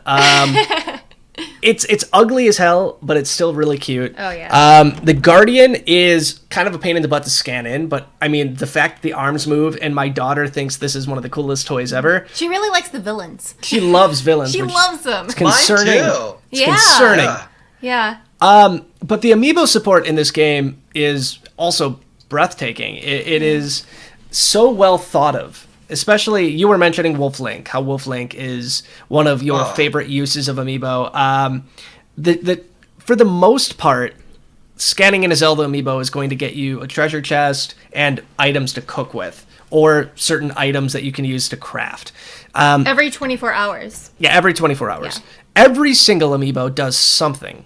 So if you have like a whole box full of Amiibo like we do, you can spend an entire evening scanning in 100 Amiibo, or if you're TJ, 1,000 Amiibo into the game to get all the cooking ingredients you could ever want, or like the items that you want, the rare clothing items that you want. On the screen right now, we have a quick little recap of what all of the Zelda Amiibo do. You can unlock really cool stuff like costumes from other games. Right now in the game, Is the original retro outfit in there from like the original Legend of Zelda? I've seen people wear it. The 8-bit Link will unlock that. I have scanned 8-bit Link in like 5 times and I've yet to get it. Any of it. They're like the rare drop. It's like the golden drop. And though they won't give you it all the time, it is possible to get duplicates too, I learned. But that's each one has like one special item that they could do, or more than one in some cases. But most of the outfits have 3 components: something you wear on your head, something you wear on your body, and something you wear in your lower quarters, unless you want to run around all naked. That works. I do not like to do. But 8-bit will give you the classic Link, which he doesn't really wear pants, if you remember, all the way back. So he's got these like hot pants that he wears, because these little briefs. That's a good way to describe him. I love it. So there's a watermelon in this game. Yeah. And you can hold items, so you can take off Link's shirt and have him hold 2 watermelons, and he holds them up like this, and it's the most amazing thing ever. I just want to point that out. Dark TJ approves.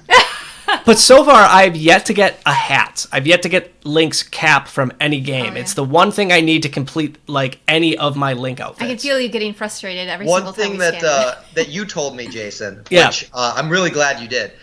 In Hyrule Warriors, if you scan a Link amiibo, and let's say I customized a Link into a Dark Link, the NFC chip is the same. So Hyrule Warriors will say, you've already scanned that amiibo. Even though it's a different amiibo, it's technically the same one. But in Breath of the Wild, that's not the case. Mm-hmm. So you can scan in the same amiibo. Like if you have 2 Smash Links, you could scan them both in. If you have 2 Toon Links, you could scan them both in.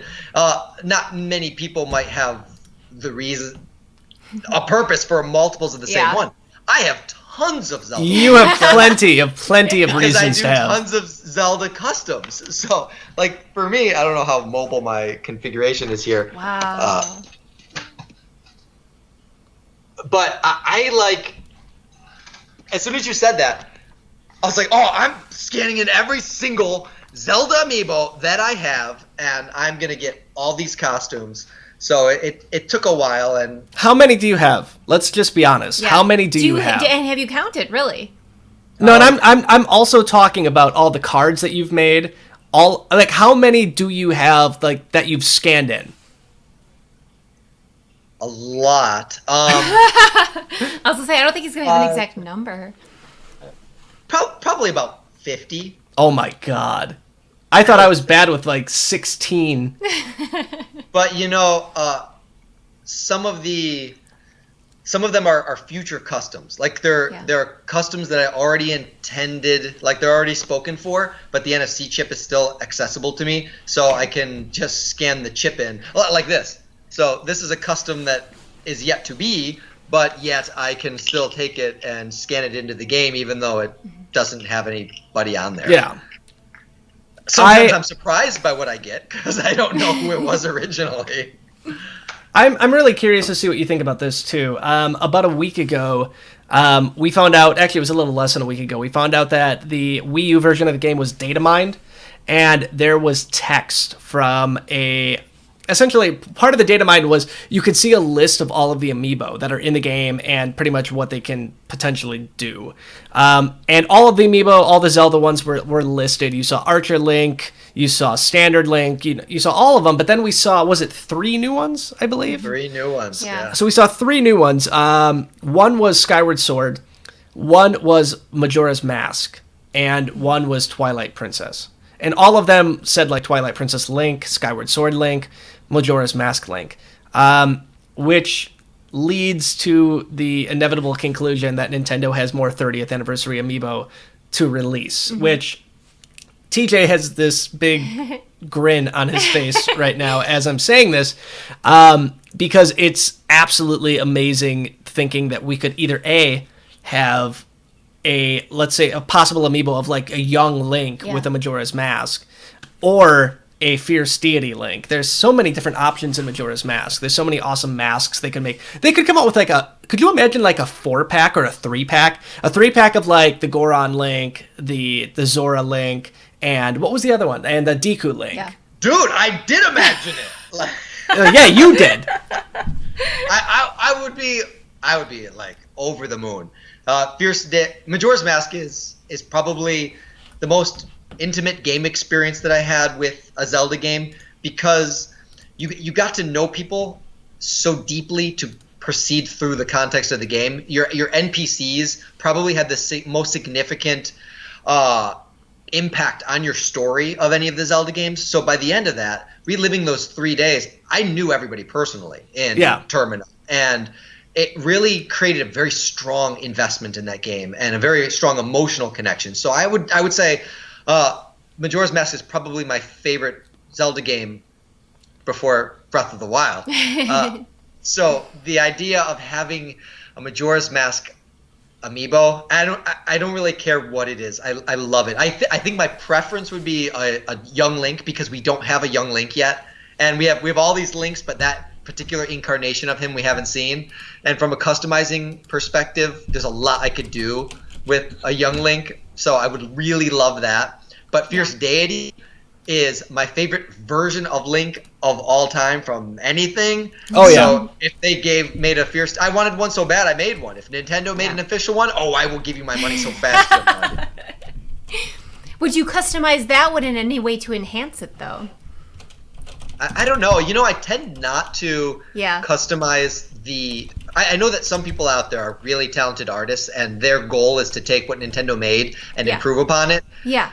My goal is to create things that don't look awkward next to what Nintendo created. So I kind of use Nintendo's as the standard that I try to measure up to. There are some artists out there who they can give it the personal attention and pump it up to the next level. I look at Hammer Slam Bowser and Barrel Blast Donkey Kong, and I think are we a monkey with a paintbrush could do a better job with this thing. So yeah, of course I want to improve those ones.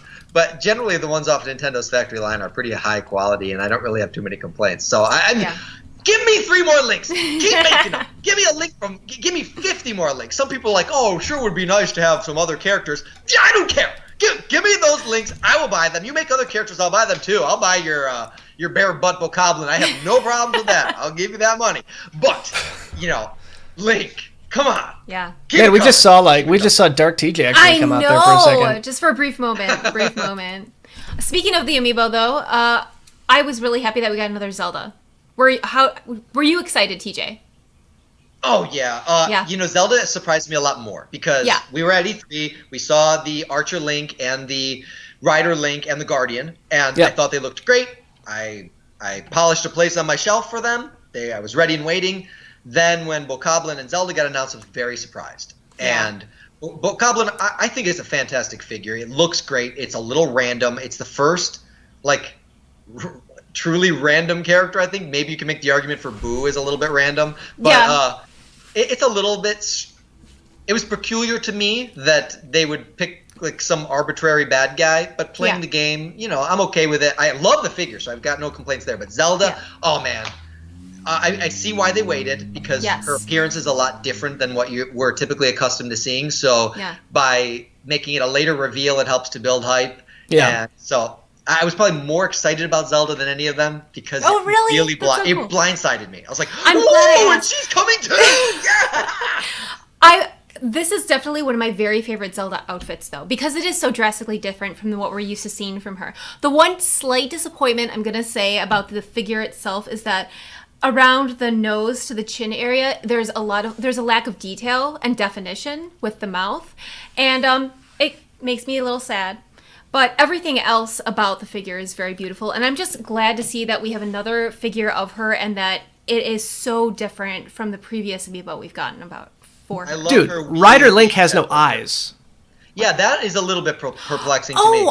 Oh, really? I thought that was just going to be for the prototype. No, Rider Link has no eyes at all. Okay, so Amiibo community, I'm going to do a public service to everybody, and I'm going to create these tiny little images of Link's eyes as a sticker, and I'll put it somewhere on a Custom Conquest episode, so you can just cut them out and point them on there. You don't need any. They have to be so tiny. How are they going to cut that out? You could do it. You could do it. No problem. You might be able to do it. You might do it. Painting it would be a nightmare. But you AK shopping Gondicris, you guys can do it. Yeah. No, and then we'll just buy them from you. They could paint it. I got a sticker. I got to go sticker style. So it'll have supreme detail. It'll be super perfect. You just have to snip them out and stick them on. So as far as Amiibo support goes, I think the most substantial thing in this game is Wolf Link.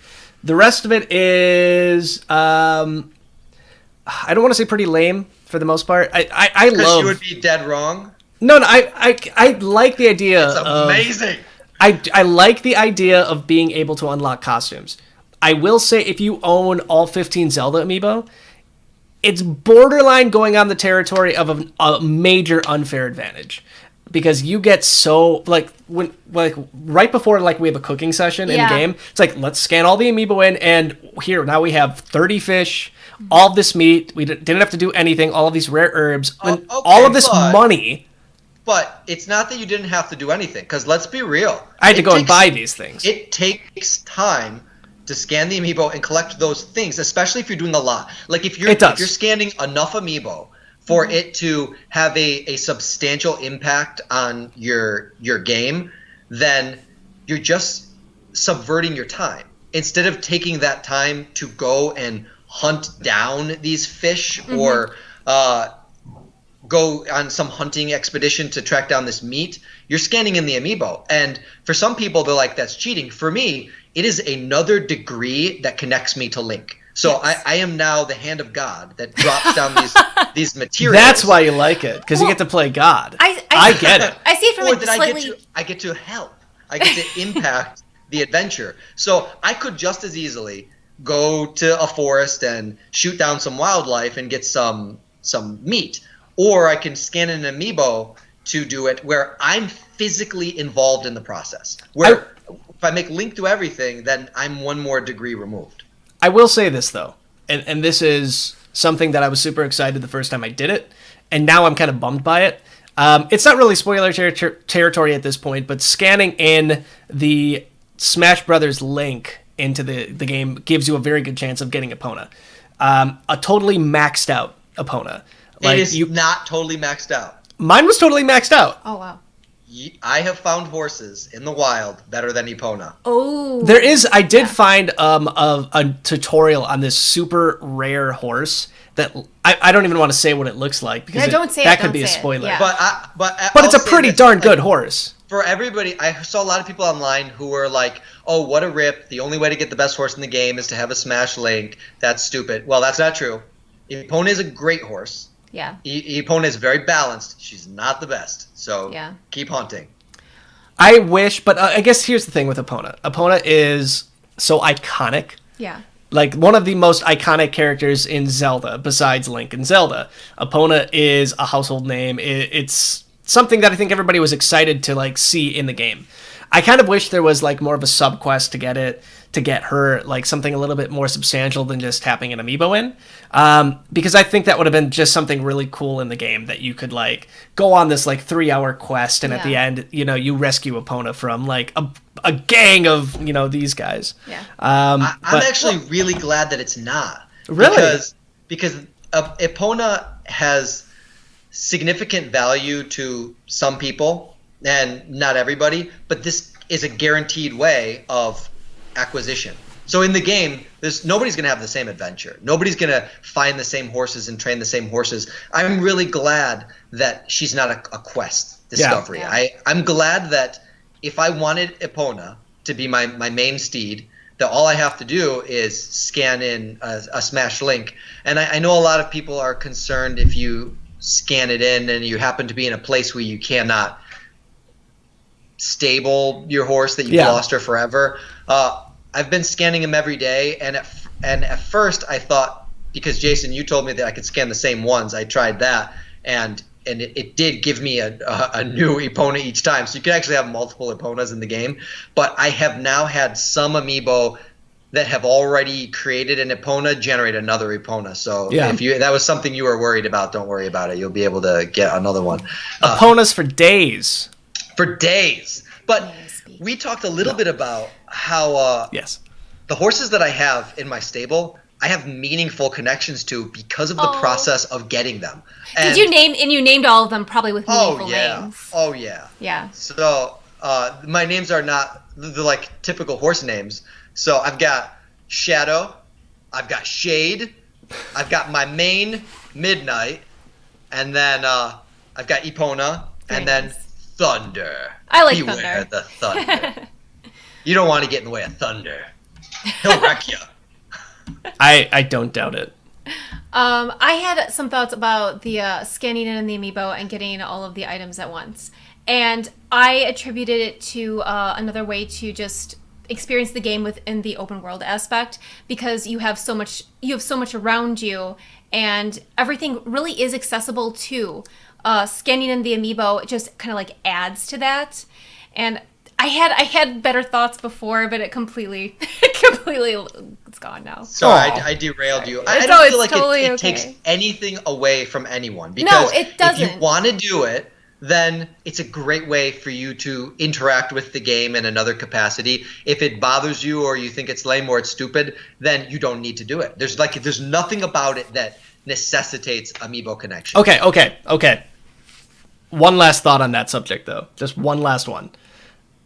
When it comes to the iconic green tunic,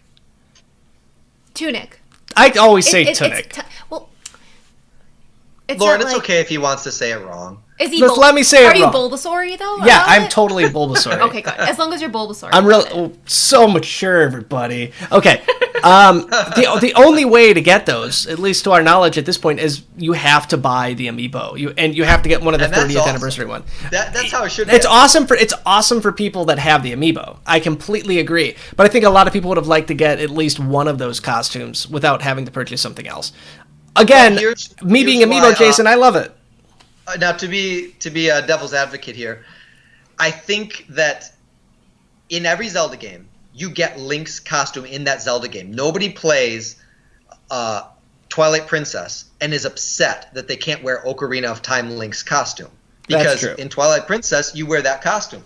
In Breath of the Wild, this is Link's costume, and you get it in that game. So if you want to access Link's costume from other games, that is an Easter egg. That is not content lost from the game. That is allowing you to access something that you have never been able to access in any Zelda game previously, and it doesn't in any way significantly change your capabilities. None It's of a these are bonus. God mode costumes. Yeah. It's a pure cosmetic bonus. It's amazing that it's there, but you don't need it. Yeah. I don't even have this costume in game, by the way. I have no idea where to get it. The standard blue shirt. Don't have it. So, just a fun fact. I'm shocked that you somehow managed to avoid it. Is it is it Probably obvious? somewhere, like, really It's not. obvious. It's not. It's on the beaten path, and you kind of can't miss it if you achieve one of the main story objectives. So I guess that's another testament Oh, to the no. game. I You don't- could skip I a don't own main it. Story objective, and you didn't even get it. Wow. I do not have that costume. Now it's going to kill me Cool. that I don't have it. That's cool. So everybody else who plays already has it, and you don't have it. I beat the game. You don't need it. We Yeah, did you don't need it. You don't need anything. No. By the way, we amazing. did. We found this weird kind of glitchy thing where we were able to kind of like storm Ganon's castle without doing anything. So we obviously tried it. We stormed the castle. We actually made it into the castle and got to start like a little bit early on the big boss fight. So it's definitely possible to kind of skip around this game. So I can't wait to see what the ultimate speedrunners come up with. I cannot wait for that. I think that's going to be a blast. I think the next part we should actually move on to right now is let's move on to some Q&A real quick, and then we can move on into our closing. Can I know I we do had a couple. quick shout out? Oh Do yeah, it. go for it. Jennifer Birch, thank you for teaching me that I can button swap, because the buttons are mapped incorrectly by default. So being able to switch X and B so I can use B to jump is how the game should have been by default. I'm so thankful that I can do that, so thank you for teaching me that could be done. Because Speaking of Jennifer That's Birch, why I was having difficulty, because at first I couldn't jump because I kept pressing the B button by accident. seriously, because that Yeah. since jump is a button, if you change B to it, then it's all of a sudden Mario logic, where your Yeah. secondary action is Y, like you shoot your fireballs with Y, Yeah. you use your sword with Y, and jumping with B, because jumping is so important in this game. Yeah. And sprinting, your stamina meter is important, but it's not. You don't do it as commonly as you jump. Probably No, not. it was interesting because I would be moving and Jason would be asking me like, "Why are you doing it?" Because I was moving all funny. I'm like, "I can't jump," and then it's because I naturally tried to press the B button, and for some reason it didn't really click with me at the time. Like, oh, it's because I'm just so used to pressing B all the time for jumping. So that's a good tip. I absolutely... I guess I don't want to say I love the controls, but I'm so used to them at this point, where if I tried to change them... Because at first I did the same thing. Yeah. I was totally 50 screwing hours up. deep, Like, you're acclimated.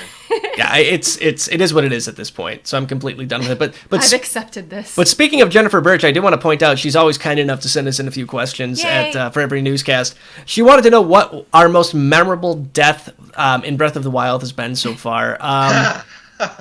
One of them for me was I was in a shrine and I could not figure out like what to do in the shrine. And then I realized there are these big metal doors that I can open up with my like magnet power. So I'm like, awesome, I figured it out. I'm so smart. Ha ha ha. I do the magnet and I pull the door open and it bashes me in the head and I die. And it was one of the saddest and funniest deaths I've had in the game so far. Do you have any memorable ones? It's funny because it has to do with a death, but it wasn't Link's death. It was we were hunting. Oh, okay. We were hunting, and it's just funny to me because of what happened while we were hunting. And so it was, I think you had the controller at the time, and I really wanted you to kill this goat so I could cook the food. Yeah. Of the goat. And so you're aiming with your arrow to shoot the goat, and of course it's zoomed in a little bit. Yeah. And out of nowhere, you pause for a second because we hear this clop, clop, clop, and we're like, what is that? And all of a sudden, because we're zoomed in, a horse with a random rider is like in full view, taking over our entire screen. And he's walking by so casually. We're just in the middle of this pasture, and he's looking at us with this weird smile on his face. And he walked all the way across our view, and we had to wait till he passed so we could kill this goat. And that's one of the funny random things that happens. Like, you see the wildlife and everything, but you also come across these random characters. Totally random And NPC. It was so random, but the fact that we could hear the horse hooves, like, And we're like, closer, what is that? What is that? And then for him to cross the screen and make this really awkward, uncomfortable eye contact with us, like he was really smirking directly at us. It was the best. TJ, do you have any memorable deaths? I do. I'm not going to share my most memorable death because it breaches subtly into spoiler territory. So I'll give you one of the other memorable ones. At the very, very beginning of the game, within the demo, if you played that, the first tower that you unlock to reveal the map, it's like super high. It's the highest thing on the screen. And right after I got up there, I thought, hey, I wonder if I can use the Pro Controller for this game, because I'm on Wii U. Yeah. So I grabbed the Pro Controller, and the second I picked it up, the game was like, oh, we're detecting you have a Pro Controller. You want to use that instead? I'm like, oh, my goodness. I didn't even push a button. All right. Yeah, okay, let's do this. So I started running in some circles, seeing if I liked it better, and I was like, the asymmetrical hold, I'm not too crazy about that. I played it for like 5 minutes running in circles, and then all of a sudden, that latency or desync or disconnection thing that people experience with the left Joy-Con happened on my Pro Controller. Very nice. I run off this huge tower. I'm totally hands off the controller. Link's running for maybe 3 seconds. I'm like, this is going to be my first death. My first death. This is going to be this crazy problem. Well, it's not unique to the Switch, so I guess it's going to be Wii U for the rest of the game. And I didn't go back to the Pro Controller. I've been playing with the Wii U controller and I haven't had any issues for the rest of the time. But it was funny to me that within my first play session, within the first hour, I had that exact issue with the Wii Pro Controller. By the way, the reason that happens is if you wake up your controller from sleep mode and the joystick is pressed forward at all, it freaks it out and it thinks that position is primary position and it stays there. It happens all the time when I turn my Wii U on with the Pro Controller and I accidentally have that on. Yeah. And then you see like the little hand just go and like go all the way to the top of the screen. I don't think it's the game. I think was probably the way the controller was woken up. So you should be okay using it still. I'm not going to because I know now it's got a negative stigma. And it wasn't when I first started playing it. It was because I had been using it for a while. So I think what you're saying is right. But for the game to soft power down mid-play session, that ain't cool. No. That ain't cool. One other memorable death real quick, and it wasn't my death, it was Epona's. It was the very first time I was showing my daughter you can ride a horse. And we're going traumatized. So we're going across the bridge, and it is a long way down to rock. And Epona sprints straight forward, and I hit the dash button. Apparently, if your horse is good enough, you don't have to like navigate them over a bridge. They will like go around the obstacles for you. But if you hit the dash button, they just go wherever you tell them. So it finds the hole in the bridge, which was on the right-hand side. It falls through a very long way, and I fall off of it, and I like paraglide down, and Epona just slams into the rock. Like immediately, it's like this, thwump, like all the way like that. And Eva's like, even my daughter, she's like, "Is he dead?" I'm like, "Yeah, it's dead, honey." Yeah. And at that point, I had no idea that I could get another Epona back. So I pretty much just reloaded a save because I'm like, I can't have this on my conscience. And it's actually funny because I'm like, I'll just go back to my last autosave. So I go into my saves, and you know how they have a screenshot of everything? The screenshot was a dead center picture of dead Epona on the rock. I'm like, you went back later, and you're like, oh, it's not and it wasn't there anymore. I should have taken a screenshot because it was one of the best pictures in the game. Oh, that's so sad. It was devastating. Kids, who grew up in the 80s remember losing their innocence during the movie Bambi, where Bambi's mom gets shot. Yeah. Spoiler. You created that moment for your daughter. Yeah. Somebody had to. And you had control over it. Somebody had to do it. Oh, that's so horrible. That's great. All right, let's do one more question here real quick. This is from Luigi. I have a few questions for you. Are you happy about how Amiibos work in Breath of the Wild? We've already discussed that one. The second one is, and this is... There we go. A resounding yes.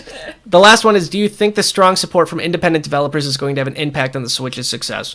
Happily Candied, you just edited an article about how Nintendo is treating indie developers like royalty, so I think you would be appropriate to answer this. Oh, absolutely. I think this is going to have a major effect on it. This is something that people have been wanting to see from Nintendo because we've seen it already from Microsoft and Sony. It is incredibly important, just as important for Nintendo to... I guess appreciate the third party as much as it publishes its own material and content. People don't want something coming from one developer. They want variety. And that's variety in graphics, variety in stories, and everything. And I think that people will only be happy if they get a good variety from both Nintendo and third-party developers. So... definitely, and I think it's fantastic that Nintendo has changed its ways and has allowed third-party developers to become more part of its world. Yeah. Because I think that was one thing that was lacking. It was inviting or appealing and inviting the third-party developers into its own little world. So, and I think they avoided that for the longest time. They did. But I think that this is definitely going to work to its advantage. Yacht Club Games, one instance, they already released the latest Shovel Knight expansion, first on the Nintendo Switch, and I think that's huge. Yeah. Even though when you have Breath of the Wild, coming out the same day as Spectre of Torment, I think that's going to be a little bit tricky. Now that I've beaten Breath of the Wild, though, I am still going to play Breath of the Wild a lot, but I finally get to dig into Shovel Knight. Get it? Dig in? Dig, yeah. Hey! Our team has never said that before. So I am excited about that still. But TJ, what do you think as far as indie games? I did buy Shovel Knight for the Wii U. I have a lot of appreciation for that game. I didn't really play that much of it, and it's just because time is a premium, as you guys know, and it's one that kind of just I never really had the opportunity to sit down and dig into. So I don't really. And actually, it's hard for me to say because I know a lot of people are like, part of what's killing Nintendo, or part of what killed the Wii U is poor third-party support. But I have never supported third parties as a Nintendo owner ever. Rarely does a game that is not produced and developed by Nintendo make it onto my shelf. I buy almost every single one Nintendo makes. And it's not that I think Nintendo is the only company that can turn out a good game. It's that if I have to pick and I have to choose, and my entire life can't be dedicated to playing games, I have to pick what means the most to me. And Breath of the Wild means the most to me. I'm going to pretty much pause every free moment of my discretionary time and pour onto Breath of the Wild. Any other game that is competing for my attention indie, other Nintendo property, it doesn't matter what it is. Breath of the Wild has my undivided attention for the present. So I don't really know how much of an impact it's going to have. If there are other people like me out there where the only reason you really buy Nintendo systems is for Nintendo games, then maybe it's just a blip on the map. I think it's great that Nintendo's expanding, and I think Shovel Knight's one of those awesome success stories. Hopefully we'll see more like that. I hope so too. Again, I think you're right. A lot of the indie games aren't going to get the critical, like, not the critical, the sales success. I think you're going to get, like, from big game, like companies like Activision or Konami. I think it's the very act and gesture, though, and that's what's gonna make a difference for people. I agree. For Nintendo reaching out and pulling these developers in. I have yet to play Binding of Isaac, and Nicholas announced that the Afterbirth Plus is coming out on the 17th of this month.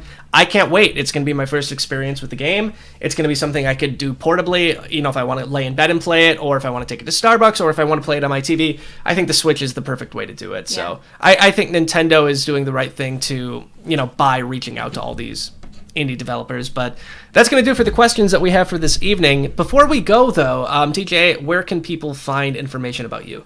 Most of the stuff you're going to see from me is on the Nintendo Wire YouTube channel. Check out Smash Supremacy. Check out Custom Conquest. You could catch up on Me if you haven't seen those. If you want to follow me on Twitter, go to @CustomConquest. Or if you like my alter egos, Hero TJ is @SmashMeTJ, and then Dark TJ is @SmashMeDarkTJ. Gotta love that. That's amazing. We can't have you on without hearing from Dark TJ at least once. He's like the cooler version of me. That's one way to put it. Although he's having a really hard time pronouncing snipper clips. Yes, thank you for pronouncing it correctly on this. Yes, on this thank you. one. I was wondering if that was going to come up. That's a tough one to beforehand. say. Great game. Yep. Tongue twister. We had a blast with that game, by the way. It's awesome. It is one of my new favorite games, especially for the Switch. Happily Candied, where can we find you? You can find me on Twitter @HappilyCandied, and my personal website, happilycandied.com, is linked in my Twitter description.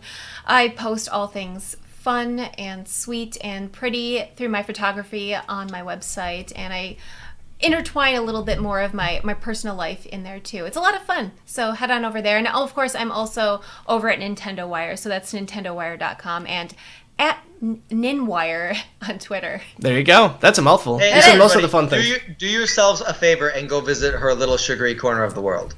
It's fun. My best friend, she helped design the site with me. So actually, she's the one who created all the illustrations. So she's fantastic. I also really want to thank our wonderful Nintendo Wire team. They've been in chat all night, so thank you so much. Jackson's in there, Matthew's in there. I saw George pop in there. We've had TJ Harris. He's also in there. He's not technically part of the team, but we still consider him an honorary. He's an honorary member of the family. He really is. He really is. And I think I saw Bobby check in there before too. So thank you guys so much for handling chat tonight. We love you and we appreciate you so much. There you go. Yeah. Thank you, guys. And real quick, if you want to find any information about me, you can find me at my personal Twitter account, @AmiiboJason. She's already mentioned you can find us on Twitter @AmiiboNews or @Ninwire. Our website's nintendowire.com, and if you're looking for any information about Nintendo whatsoever, you can subscribe to our YouTube channel, which you're watching right now. Hit the button below, just the sub button. Yeah, that one. You got it. And one final shout out to our amazing announcer, Jared Rutledge. He got us the intro for tonight's episode, like, at the wire within like 5 minutes ago, and I was able to get it, like, squeezed into the intro. So thank you very much for helping us with that. He's an amazing voice actor, an awesome talent. If you're looking for any information on him, you can find him on his personal Twitter @Jared_Rutledge. It's RUTHLEDGE. Oh, and by the way, stay tuned because our daily wiretap, which is a summary of all of today's Nintendo-related news, is going to be out shortly. So, God help me, I got to edit that. I have my part prepared for this. Oh, I know you do. Thank you, guys, because I have not had my ear to the ground today, and I need an update on all Nintendo news, so I'm going to keep this channel opened. Excellent. Oh, thank you. Excellent. Things happened today. Things happened. Things did happen. Oh, that could be our slogan for Daily Wire. Things happened. Find out what. I love it. Okay. All right. So have a good morning or a good evening, depending on when you're listening or watching. And we'll talk to you guys soon. Yep. Bye, everybody. Bye.